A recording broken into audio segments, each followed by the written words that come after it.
भगवान शिव और वासुकी नाग के बीच की यह कहानी समुद्र मंथन के समय की है। इस महाकाव्य वार्तालाप में मंदराचल पर्वत को मथानी के रूप में प्रयोग किया गया था, लेकिन इस भारी पर्वत को स्थिर रखने के लिए एक मजबूत आधार की आवश्यकता थी। इसलिए भगवान विष्णु ने वासुकी नाग को इस कार्य के लिए चुना। वासुकी नाग ने अपनी ताकत और बल का प्रदर्शन करते हुए इस चुनौती को स्वीकार किया। हालांकि उसने यह भी कहा कि उसे मंथन के समय जहर उत्पन्न करने की अनुमति दी जाए। भगवान विष्णु ने वासुकी नाग की यह शर्त मान ली। इसके बाद जैसे ही समुद्र मंथन शुरू हुआ, वासुकी नाग ने अपनी शक्ति से जहरीला विष उगलना प्रारंभ किया। यह जहरीला पानी समुद्र में फैलने लगा, जिससे समुद्र का जल प्रदूषित हो गया। भगवान शिव ने इस विष को रोकने के लिए अपनी शक्तियों का उपयोग किया और उसे अपने गले में धारण कर लिया, जिससे उनका कंठ नीले रंग का प्रतीत होने लगा।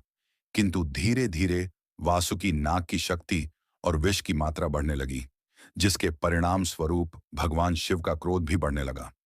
भगवान शिव ने वासुकी नाग को नियंत्रित करने का निश्चय किया और दोनों के बीच भयंकर लड़ाई शुरू हुई।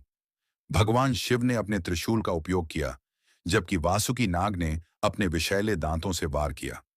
दोनों की शक्ति और ध्यान के बीच तनाव ऊंचाई पर था, लेकिन भगवान शिव ने अपनी ताकत और ध्यान से इस लड़ाई में विजय प्राप्त की। अंततः भगवान शिव ने वासुकी नाग को शांत किया और उसे अपनी शक्ति के अधीन कर लिया। वासुकी नाग ने भगवान शिव की महानता और शक्ति को समझा और उनकी भक्ति करने लगा। इस प्रकार भगवान शिव ने न केवल वासुकी नाग को नियंत्रित किया, बल्कि समुद्र मंथन को सफलतापूर्वक संपन्न किया।